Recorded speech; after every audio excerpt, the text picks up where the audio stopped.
Hello મિત્રો, સ્વાગત છે તમારા બધાનું મારી યુટ્યુબ ચેનલમાં। આજના આ વિડીયોમાં આપણે આંગણવાડી બહેનો જે છે તેનું મેરિટ લિસ્ટ જાહેર થયું છે તો તેના વિશે આજે ચર્ચા કરીશું।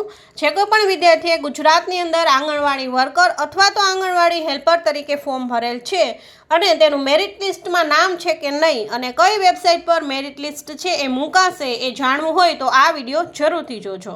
મેરિટ લિસ્ટમાં જો પ્રોવિઝનલ ફર્સ્ટ, વેઇટિંગ 1 કે વેઇટિંગ 2 એવું તમારા નામની સામે લખેલું આવતું હોય તો શું કરવાનું થશે અને વેઇટિંગમાં નામ હશે તો તમારો વારો આવશે કે કેમ એ બધી જ ચર્ચા આ વિડીયોમાં કરીશું।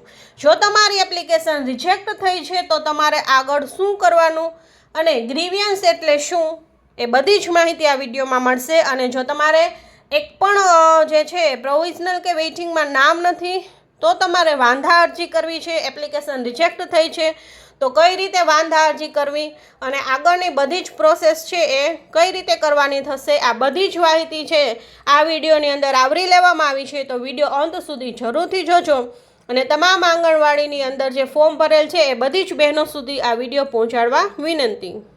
સૌ પ્રથમ આપણે ગૂગલમાં જઈ અને EHRMS લખવાનું રહેશે।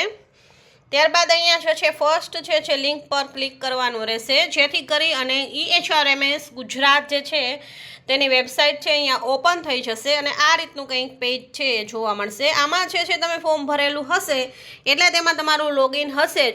જો લોગિન ન હોય તો તમારે એપ્લિકેશન નંબર નાખી અને મોબાઈલ નંબરની અંદર OTP આવશે, એ મોબાઈલ નંબર નાખશો એટલે તેમાં OTP આવે તેના પર ક્લિક કરશો એટલે જે છે એ તમારું ઓપન થઈ જશે। ત્યારબાદ અહીંયા જે છે એ રિક્રુટમેન્ટ પર જવાનું છે। હવે આપણે એ ચેક કરવું છે કે મારું મેરિટ લિસ્ટમાં નામ છે કે નહીં।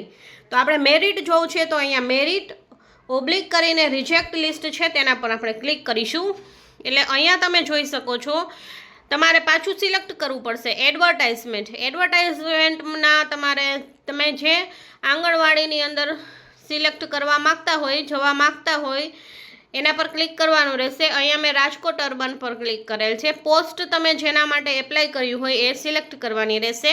ફર્સ્ટ છે આંગણવાડી હેલ્પર અને સેકન્ડ છે આંગણવાડી વર્કર। તો અહીંયા હું આંગણવાડી વર્કર ફોર એક્ઝામ્પલ છે એ સિલેક્ટ કરું છું। ત્યારબાદ અહીંયા સર્ચ જે છે તેના પર ક્લિક કરવાનું રહેશે જેથી કરી અને આ રીતે છે એ ઓપન થશે। અહીંયા જે છે તમારો ડિસ્ટ્રિક્ટ આવશે, ત્યારબાદ તમારો તાલુકો આવશે, કયા તાલુકામાં ભરેલ છે એ તમારે સામે જોઈ લેવાનું, કયા વિલેજમાં ભરેલ છે, તેમાં કઈ આંગણવાડીમાં તમે ભરેલ છે ત્યારબાદ જે છે એ તમે જોઈ શકો છો। તો તમે અહીંયા ગમે તે રાજકોટ માટે અહીંયા છે તો ફોર એક્ઝામ્પલ આપણે વોર્ડ નંબર 1 પર સિલેક્ટ કરીએ અને ધરમનગરની અંદર સિલેક્ટ કરીએ છીએ આંગણવાડી વર્કરની ત્યાં જગ્યા ખાલી છે તો તમે અહીંયા જોઈ શકો છો વ્યૂ મેરિટ્સ પર ક્લિક કરવાનું। વ્યૂ મેરિટ્સ પર ક્લિક કરશે એટલે આ રીતે જે છે એ મેરિટ તમને બતાવશે। અહીંયા જો તમારું ફર્સ્ટ નામ છે તો એવું લખેલું આવશે કે પ્રોવિઝનલ ફર્સ્ટ, સેકન્ડ નામ હશે તો વેઇટિંગ અને વેઇટિંગ 1 અને 2 બે વેઇટિંગ આપે છે, ત્યારબાદ છે વેઇટિંગ આપતા નથી। તો અહીંયા આપણે એ જાણવાનું રહેશે કે પ્રોવિઝનલ ફર્સ્ટ એટલે તમારું ફર્સ્ટ નામ છે। 10 દિવસની અંદર તમે ડોક્યુમેન્ટ વેરિફિકેશન કરાવશો તો તમને જે છે એ મળી જશે।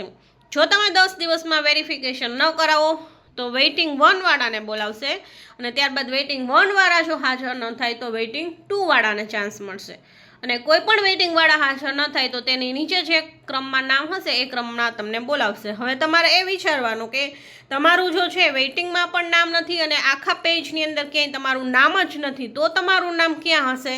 રિજેક્ટ લિસ્ટમાં હશે।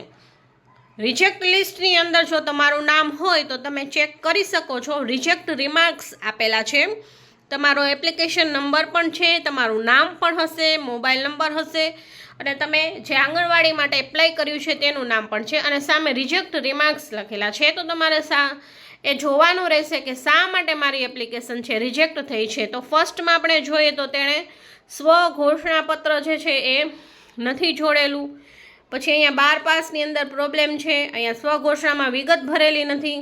આ રીતે તમે જે છે જુઓ તો નીચે બધાને અલગ અલગ કંઈક ને કંઈક પ્રોબ્લેમ છે અને જે છે એ એપ્લિકેશન રિજેક્ટ થઈ છે. તો તમે આ રીતે તમારું જોઈ શકો છો જો તમારું નામ રિજેક્ટ લિસ્ટમાં હોય તો.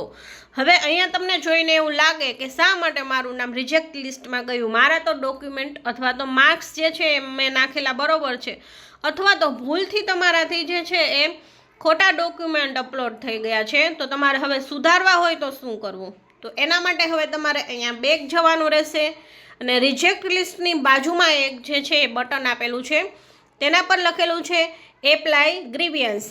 એનો મતલબ એવો થશે કે વાંધા અરજી કરવા માટે તમારે અહીંયા ક્લિક કરવાનું છે. તો વાંધા અરજી આ રીતે કરી શકાશે. જો અહીંયા લખેલું છે,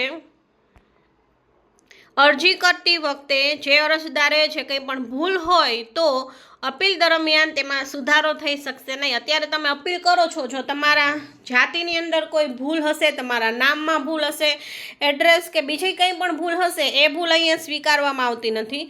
જો ડોક્યુમેન્ટની અંદર કોઈ ભૂલ હોય અને તમારી એપ્લિકેશન છે ઉપરથી જ રિજેક્ટ કરવામાં આવી છે, તો તમે નવો ડોક્યુમેન્ટ અપલોડ છે એ કરી શકો છો. અથવા તો ભૂલ નથી અને ઉપરથી ખોટી રીતે તમારી અરજી રિજેક્ટ કરી નાખવામાં આવી છે, તો તમે ફરીવાર અહીંયા જે છે એ લેખિતમાં આપી શકો છો.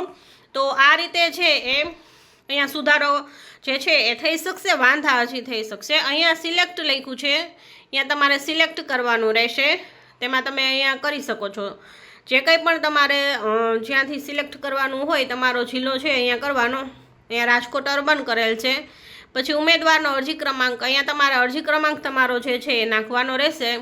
ત્યારબાદ અહીંયા કેપ્ચા છે એ એન્ટર કરવાના રહેશે અને પછી મોબાઈલ પર ઓટીપી મળશે. ઓટીપી મળશે ત્યારબાદ અહીંયા જે છે તમારું નામ, જિલ્લો નાખવાનો રહેશે, તાલુકો નાખવાનો રહેશે, ગામ નાખવાનું રહેશે અને ત્યારબાદ જે છે અપીલ તમારે જે કરવી હોય કે મારું જે આ ડોક્યુમેન્ટ છે એ ભૂલથી મારાથી જે છે બાય મિસ્ટેક આ નખાઈ ગયું છે અને હવે હું તે સુધારવા માગું છું એવું લખી અને નવો દસ્તાવેજ સાચો જે છે અહીંયા છે તમે ફાઇલ ચૂઝ કરી અને ત્યાંથી જે છે એ નાખી શકો છો. અને અહીંયા પછી તમારે બટન પર ક્લિક કરવાની કે રજૂઆત કે ફરિયાદ મોકલો.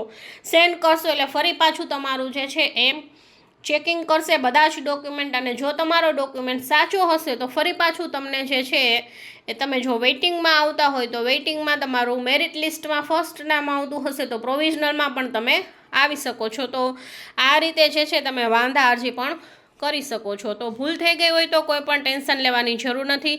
ફરી પાછું તમે વાંધા અરજી કરી અને તમે અહીંયા જે છે એ મેરિટમાં આવી શકો છો. તો આ હતી જે છે આંગણવાડી વર્કર અને આંગણવાડી હેલ્પરની બહેનો માટે જે કંઈ પણ મૂંઝવતા પ્રશ્ન હોય તેના વિશે અહીંયા ચર્ચા કરી.